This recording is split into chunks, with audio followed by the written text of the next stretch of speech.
Hello बच्चों, आज हम पढ़ेंगे refraction of light through prism.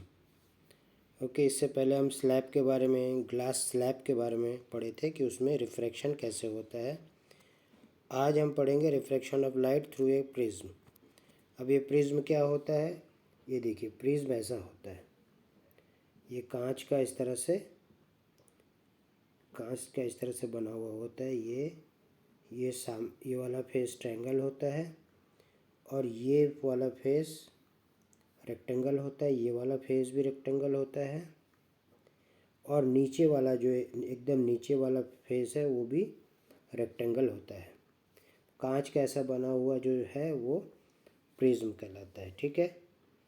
अब प्रिज्म में क्या क्या होता है। प्रिज्म में हम ये देखते हैं सबसे पहले, you learned about how to light glass refracted through a rectangle glass. ठीक है, हमने रेक्टेंगल ग्लास स्लैब के में कैसे रिफ्लेक्ट होता है वो हमने पढ़ लिया। For parallel reflecting surface, parallel reflecting surface as in a glass slab. Glass slab में क्या होता है, पैरेलल रिफ्लेक्टिंग सरफेस होता है। ठीक है, लेकिन इसमें क्या होता है, इसमें नहीं होता है। इसमें ये देखिए, ये पैरेलल नहीं है। ये जो रेक्टेंगल सरफेस है ये पैरेलल नहीं है। ये एक सिरा इसका जुड़ा हुआ है और दूसरा फैला हुआ है यहाँ इतना डिस्ट। ठीक है, तो इसीलिए इसको क्या कहा गया, प्रिज्म। तो पैरेलल स्लैब जो है और इसमें दोनों में लाइट का अलग अलग कैरेक्टर अपन देखेंगे। ठीक है, उसमें क्या था ग्लास स्लैब में emergence ray is parallel to the incident ray. ठीक है, इमर्जेंट रे जो है वो इंसिडेंट रे के पैरेलल हुआ करता था। ठीक, अब through a transfer prism, how would light get refracted through a transparent prism. एक ट्रांसपेरेंट प्रिज्म में लाइट कैसे काम करता है वो हमको अभी इसमें देखना है। ठीक है, कंसिडर ए ट्रायंगुलर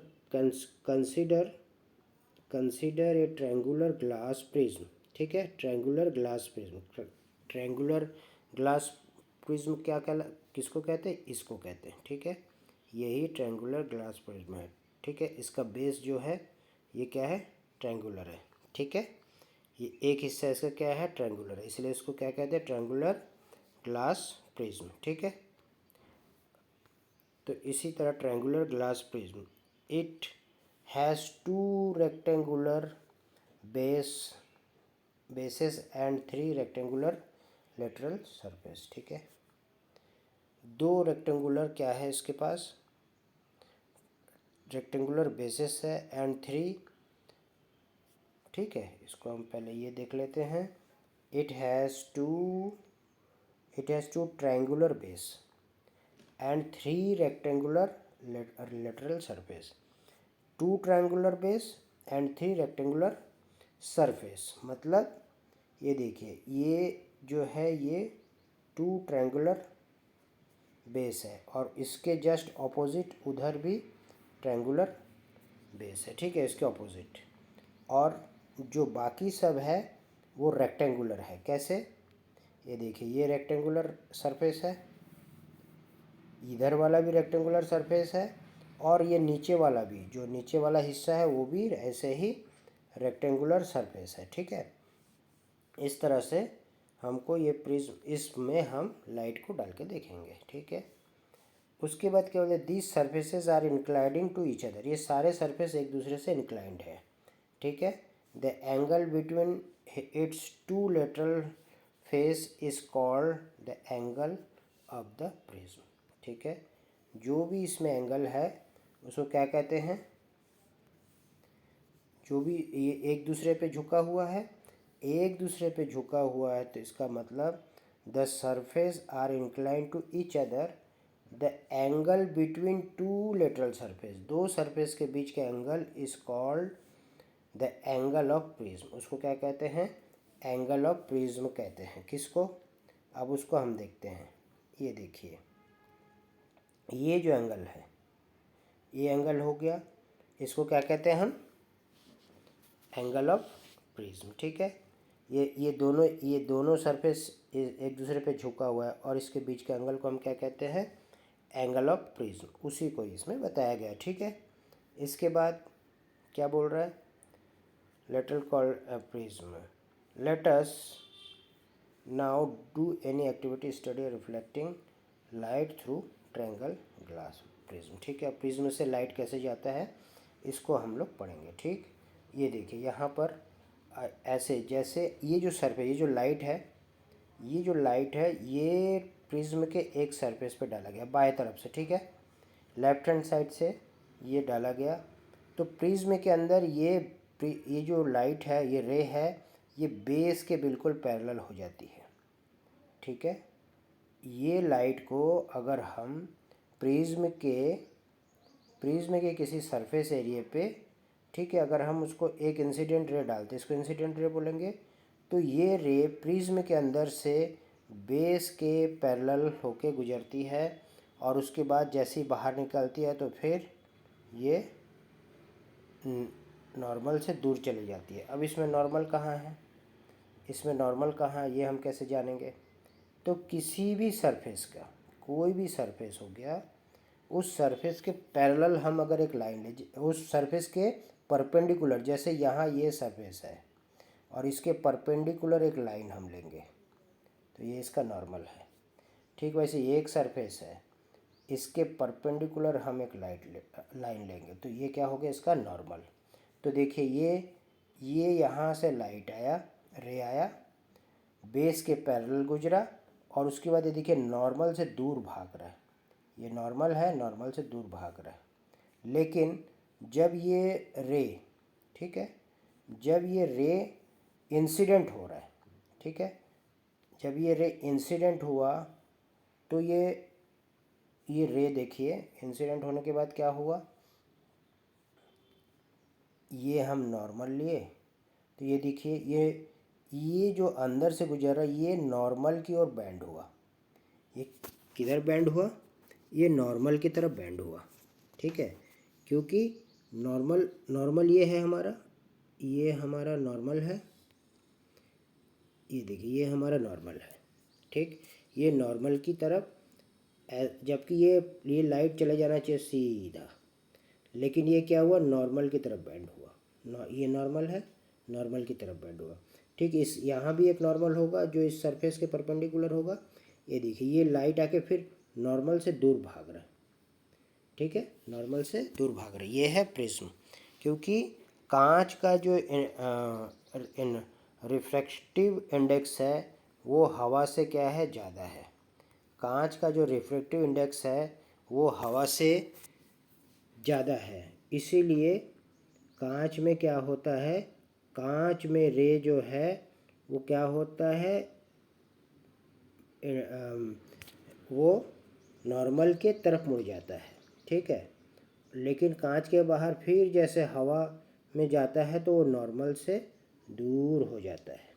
ठीक है, रिफ्रैक्टिव इंडेक्स जिसका कम होगा वहाँ पर रे नॉर्मल से दूर भागेगा, और रिफ्रैक्टिव इंडेक्स जिसका ज़्यादा होगा वो नॉर्मल की तरफ मुड़ेगा। जैसे कांच का रिफ्रैक्टिव इंडेक्स ज़्यादा है, कांच का रिफ्रैक्टिव इंडेक्स ज़्यादा है, तो जैसे ही किससे ज़्यादा है, एयर से, ये एयर में है, तो जैसे ही रे कांच के अंदर घुसा तो वो फट से किधर बैंड हो गया, नॉर्मल की तरफ बैंड हो गया।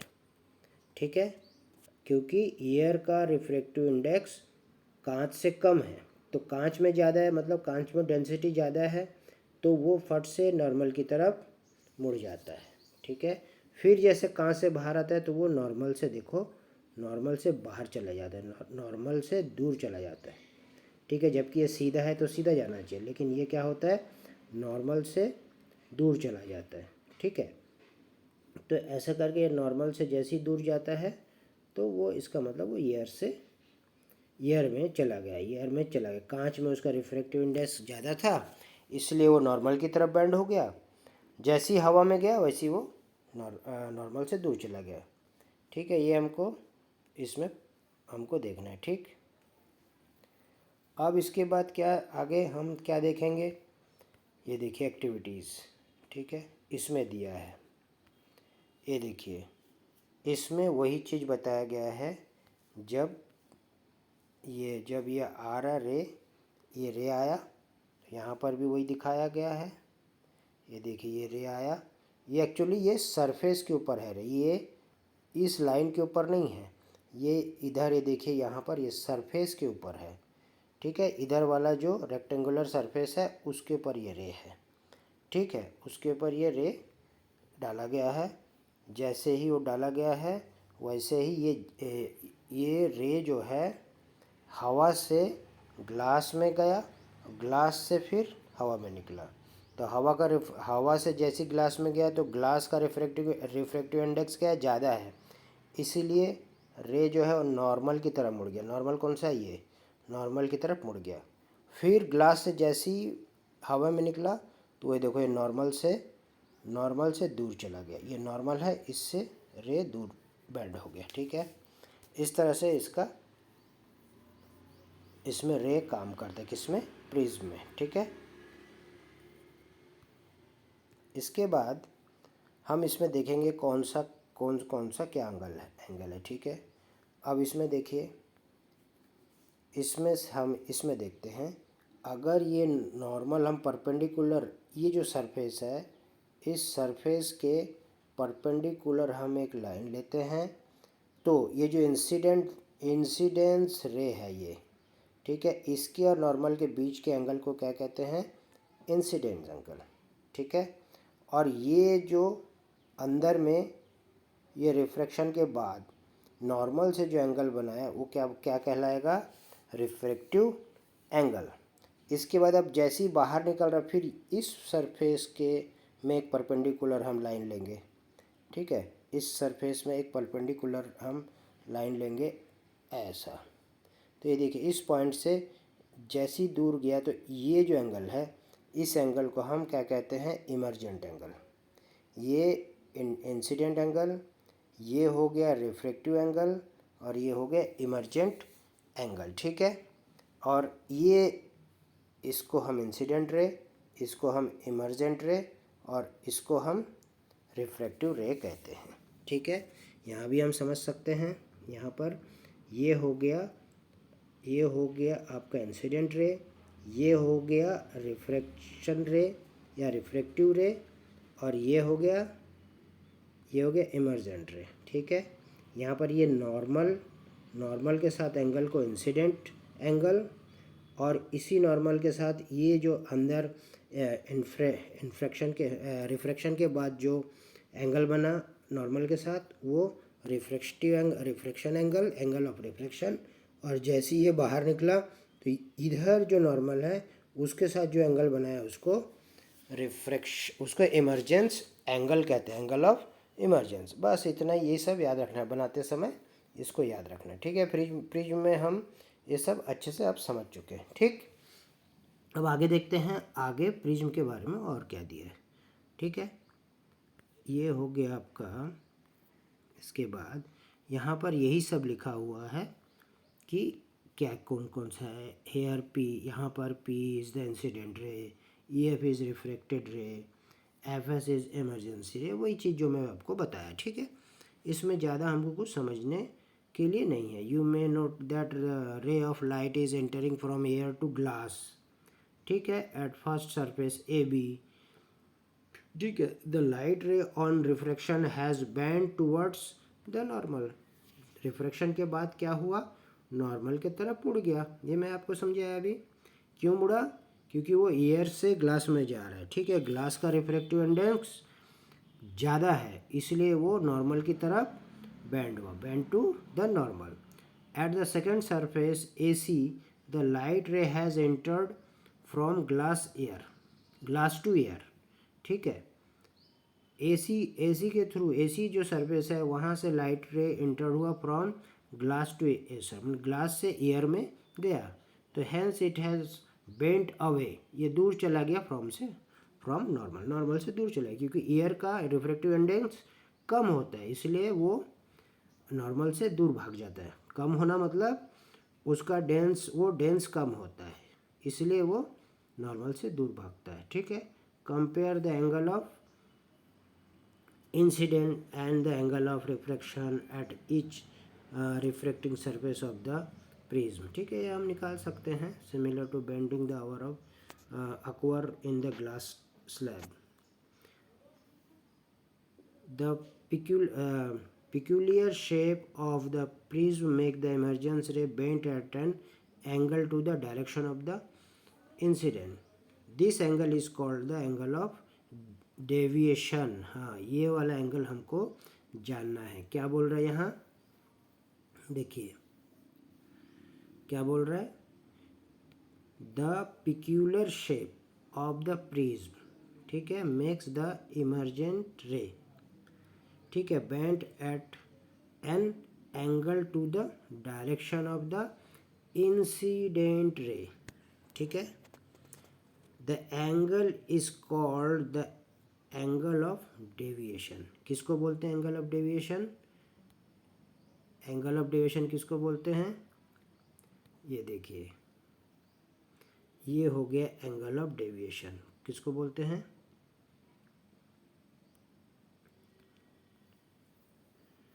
यहाँ हम एंगल ऑफ डेविएशन को हम समझ रहे हैं। ठीक है, ये देखिए यहाँ पर ये जो रे है ये क्या है, इंसिडेंट रे। ठीक है, और ये अंदर में जो है वो क्या है, रिफ्रैक्टिव रे। और ये जो क्या है, ये इमर्जेंट रे। अब इमर्जेंट रे को अगर पीछे लेके जाएंगे और इंसिडेंट रे को अगर आगे बढ़ाएंगे तो इनके बीच में जो एंगल बनेगा वो क्या बनेगा, डेविएशन। उस एंगल को क्या कहते हैं, डेविएशन। ठीक है, इस तरह से इस एंगल को हम डेविएशन कहते हैं। किसको हम डेविएशन कहते हैं?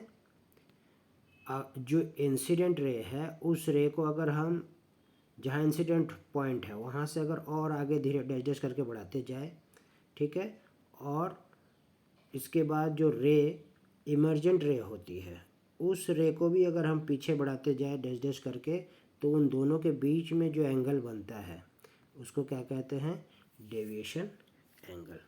ठीक है, समझ में आया? तो इस तरह से हम डेविएशन एंगल को भी निकाल सकते हैं। ठीक है, और डेविएशन एंगल क्या होता है, डेविएशन एंगल क्या होता है अब हमको समझ में आ गया। इसको हम इस तरह से भी समझ सकते हैं। इसका जो वो दिया है, ये देख लीजिए, इसमें हम आगे भी देख सकते हैं। यहाँ पर ये देखिए, ये हो गया इंसिडेंट रे। ठीक है, ये इंसिडेंट रे है। ठीक है, और ये हो गया रिफ्रैक्शन रे और ये हो गया इमर्जेंट रे। ठीक है,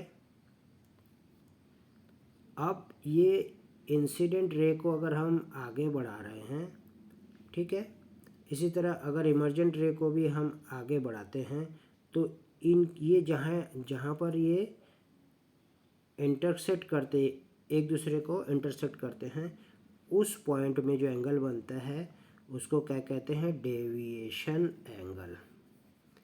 उसको क्या कहते हैं, डेविएशन एंगल। ठीक है, इस तरह से हम इसको निकाल सकते कि डेविएशन एंगल क्या होगा। ठीक, अब हम आगे देखते हैं। आगे हमको क्या दिया है, और आगे दिया है dispersion of whole light by a glass. ठीक है, dispersion of white light by a glass.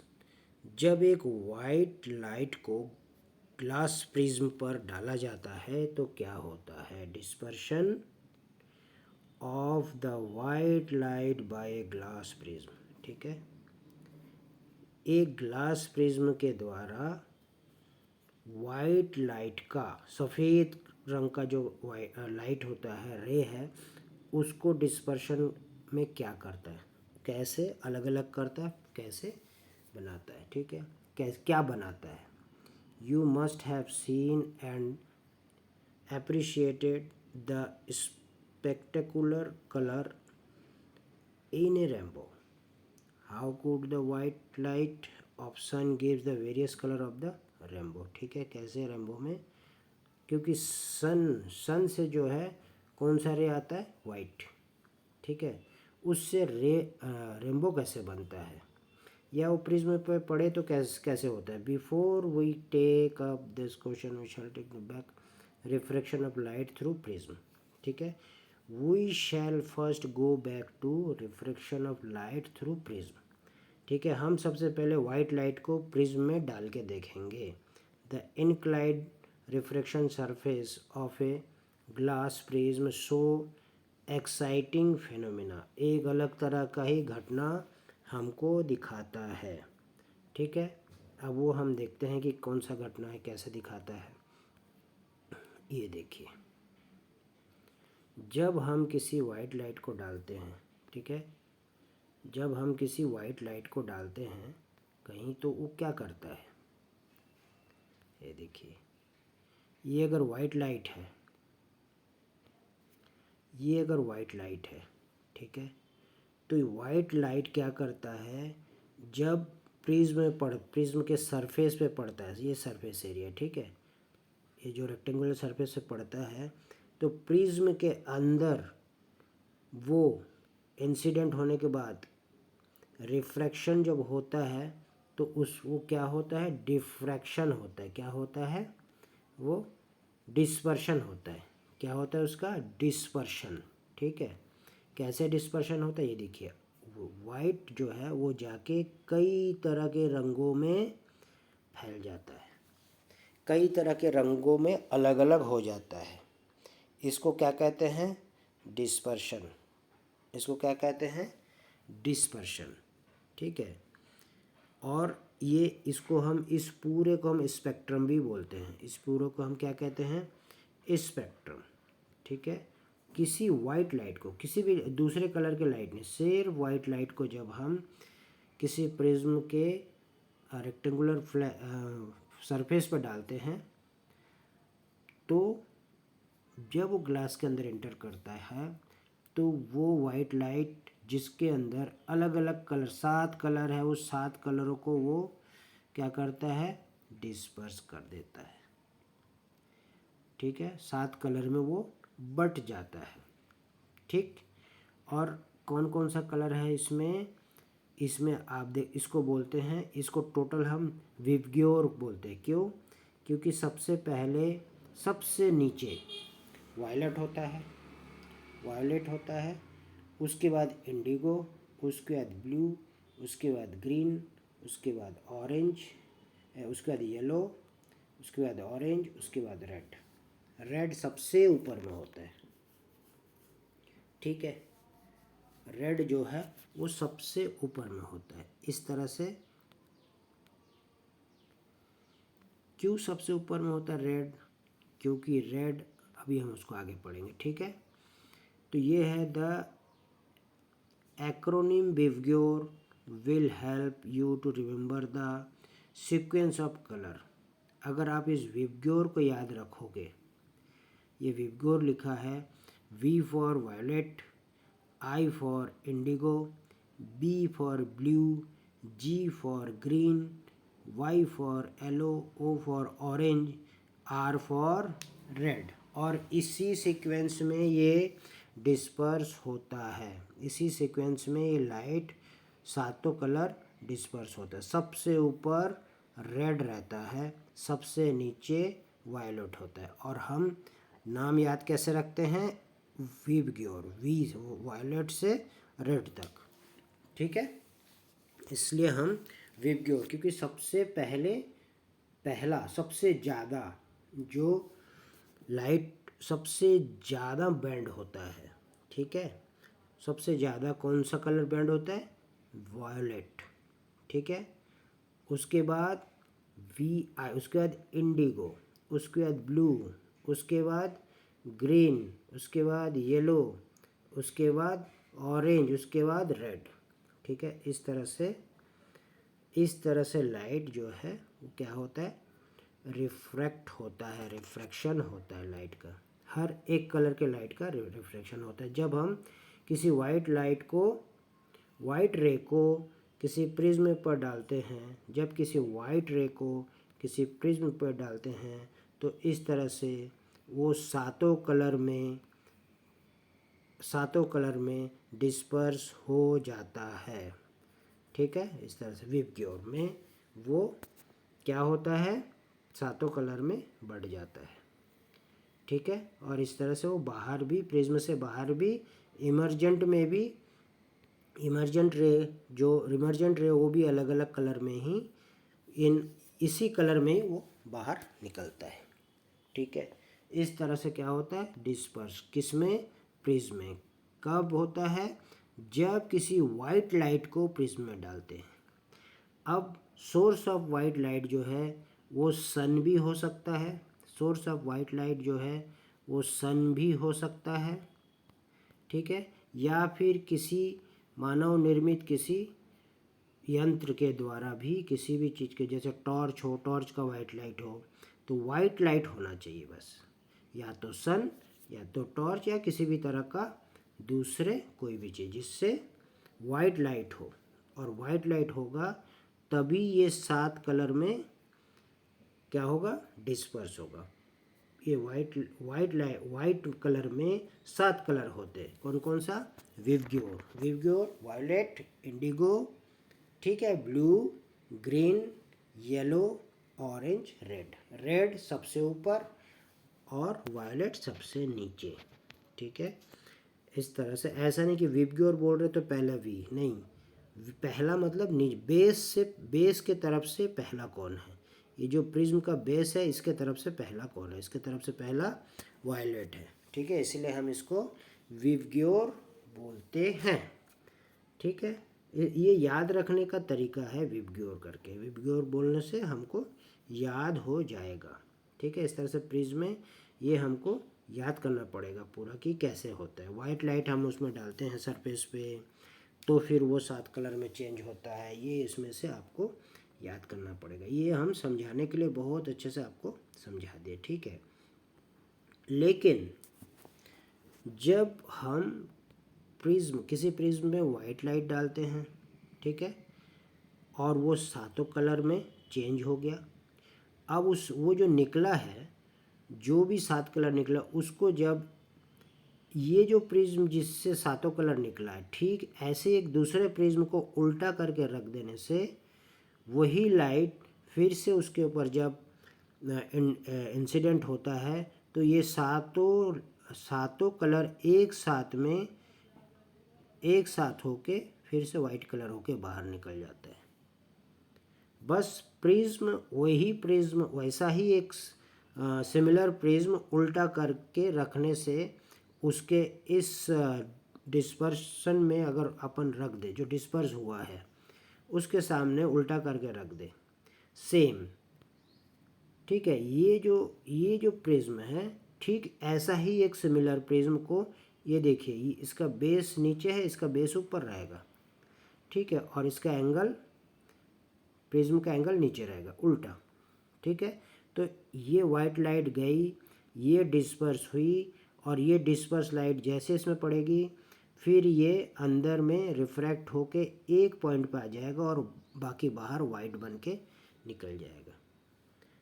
ये भी ऐसा होता है। इसको क्या कहते हैं, recombination of spectrum of white light. ठीक है, क्योंकि हम इसको स्पेक्ट्रम भी कहते हैं, अलग अलग कलर में जो बना है उसको क्या कहते हैं, स्पेक्ट्रम। और स्पेक्ट्रम को फिर से वाइट लाइट कैसे बनाया जा सकता है, सेम वैसा ही एक प्रिज्म को उसके सामने उल्टा करके रख देने से, उसके स्पेक्ट्रम के सामने उल्टा करके रख देने से ये सारे आपस में फिर से कॉम्बाइन हो जाते हैं। ये सारे कलर आपस में फिर से कॉम्बाइन होते हैं, मतलब रिकॉम्बाइन होके वाइट कलर में बन के निकल जाता है बाहर। ठीक है, समझ में आए, ये समझने के लिए है, सिर्फ समझिए और इसको आपको इसका आंसर इसमें से याद करना पड़ेगा। ठीक है, मैं बाद में इसका क्वेश्चन आंसर भी बताऊंगा अभी। ठीक है, अब ये रेनबो कैसे बनता है, ये रेनबो जो है, ये भी रेनबो भी वैसा ही है, ये भी स्पेक्ट्रम बनता है इसमें भी। ठीक है, अब स्पेक्ट्रम कैसे बनता है, रेनबो कब बनता है, रेनबो हमेशा रेन ड्रॉप माने बारिश के बहुत ही छोटे छोटे कण, बारिश की जो पानी का बहुत छोटा कण, ठीक है, उसमें से जब सूरज का सफ़ेद कलर गुजरता है, ये देखिए सनलाइट जब इसमें से गुजरता है, ये क्या है, ये क्या है आपका, ये रेन ड्रॉप है, जो कि बहुत ही छोटा होता है, बहुत ही छोटा है। जब इसमें से सन का ये वाइट लाइट गुजरा तो इसमें एंटर होते हुआ और उसके बाद जब रिफ्लेक्ट होता है, होते समय ये डिस्पर्स हो जाता है और वैसे ये बाहर सातों कलर में ये बाहर निकलता है। तो इस तरह से कई सारे ड्रॉप हैं जिसमें से ये निकलता है, तो ये सातों कलर सबसे निकलते वहाँ क्या बन जाता है, रेनबो। वहाँ क्या बन जाता है, रेनबो, ठीक है। और ये रेनबो दिखने के लिए भी एक एंगल है, उस एंगल में जितने लोग खड़े हैं उसी को दिखेगा, बाकी दूसरे को नहीं दिखेगा, ठीक है। और वो सन के ऑपोजिट में वो आदमी खड़ा होना चाहिए, ठीक है, तभी जाके, और सन के ऑपोजिट में खड़ा होना चाहिए तभी वो दिखेगा, नहीं तो नहीं दिखेगा, ठीक है। तो ये हो गया रेनबो बनने का। रेनबो कैसे बनते हैं इसको भी हम देखते हैं, ठीक है, उसको भी हम समझ रहे हैं। देखिए इसमें क्या लिखा है, ए रेनबो इज़ नेचुरल स्पेक्ट्रम, ठीक है। स्पेक्ट्रम मतलब जब वाइट कलर अपने सातों कलर में वाइट कलर 7 कलर में चेंज हो जाता है, डिस्पर्स हो जाता है, अलग अलग हो जाता है, तो उसको स्पेक्ट्रम कहते हैं। Appearing in the sky after a rain shower. Shower में पानी के बूंदे बहुत ही छोटे होते हैं, ठीक है, ठीक है। कहाँ बनती है, स्पेक्ट्रम में, ठीक है, कहाँ बनती है, नेचुरल स्पेक्ट्रम बनती है appearing in sky after rain shower. कैसे बनता है, it is caused by dispersing of sunlight by tiny water droplets. तो ये बहुत ही छोटे जो वाटर ड्रॉपलेट्स है, इसमें से वो क्या होता है, लाइट गुजरती है, तब जाके ऐसा डिस्पर्स होता है drops, tiny water drops present in the atmosphere. A rainbow is always found a direction opposite to that of the sun, ठीक है, सन के ऑपोजिट डायरेक्शन में हमेशा बनता है, ठीक है, rainbow. The water droplets act like small prism, ठीक है, वाटर ड्रॉपलेट जो है वो एक स्मॉल प्रिज्म की तरह ही काम करता है।